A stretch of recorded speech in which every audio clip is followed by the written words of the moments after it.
எங்கள் அம்மா வந்து சிரியன் கிறிஸ்டின் கேர்ளு. அவங்க ஊர்லேருந்து நடிக்கணும், சினிமா நடிக்கணும் ஆசைப்பட்டு வந்துட்டாங்க. அவங்க 2 சிஸ்டர்ஸ் எல்லாம் வந்துட்டாங்க.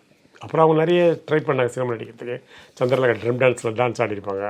அப்புறம் சக்கரதாரில் வந்து எங்கள் அண்ணன் வந்து நாகையாவோட புஷ்பவல்லியோட சன்னா நடிச்சிருப்பான். குழந்தைய அந்த சேத்துல போட்டு மாரி கதை. அதனால் நீங்கள் பழைய படங்கள் பார்த்தா தெரியும். நிறைய சின்ன சின்ன படங்கள் சின்ன சின்ன கேரலாம் பண்ணுவாங்க. ஆனால் பெருசாக வர முடியல அவங்களுக்கு. அவங்களுக்கு அந்த ஆசை இருந்துச்சு. அப்புறம் நாடகத்துக்கெல்லாம் சீன் செட்லாம் வரைஞ்சி வாடகைக்கு விடுவாங்க.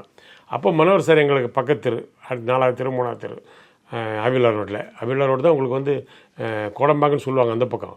இந்த பக்கம் டி நகர் தான், அதை கோடம்பாக்கம் தான் சொல்லுவோம். ஏன்னா கோடம்பா ஸ்டேஷன் ஆரம்பிச்சிங்கன்னா 2 அவிலார் ரோடு. அந்த 2 அவிலார் ரோடு இல்லாத நடிகர்களே கிடையாது. கிட்டத்தட்ட வேட்டிகன் சிட்டி மாதிரி அது. அங்கே ஆரம்பித்தா கீதாஞ்சலி ஆரம்பிச்சின்னு நேராக வந்தீங்கன்னா சாவித்திரி, ஜெமினி கணேசன், எஸ்வி ரங்காராவு, அப்படி பார்த்து எங்கள் வீட்டு பக்கத்தில் வாணிஸ்ரீ, மாடியில் ஆனந்தன், சீல ஆனந்தன், அவர் எதில் ராஜஸ்ரீ, 50-50 பண்ணலாம் அவங்க. அந்த கார்னரில் விகே ராமசாமி, கொஞ்சம் போனால் ரைட் சைடில் முஸ்தபா, அதுக்கு வந்து போனால் ஸ்ரீதேவி, அப்படியே லெஃப்ட்டில் கட் பண்ணால் கிருஷ்ணா, அப்படியே வெளியே வந்தீங்கன்னா அப்படி போய் சாய்ராம், அந்த பக்கம் மனோகர், அப்படி ஃபுல்லாக நடிகர் சங்கமாக தான் வச்சுங்களேன். அதனால் எங்களுக்கு அந்த சினிமா எங்களுக்கு ஈஸி அந்த இடத்துல. அப்போ மனோகர் பேட்டில் சேர்த்து விட்டாங்க ட்ராமாவில்.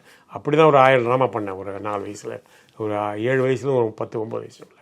அப்புறம் அப்போ தான் ஜனாபி ராதாகிருஷ்ணன்ட்ட டெல்லியில் போய் பரிசு வாங்கினேன். அப்புறம் பாவேந்தர் பாரதிதாசன் பரிசு வாங்கியிருக்கிறேன்.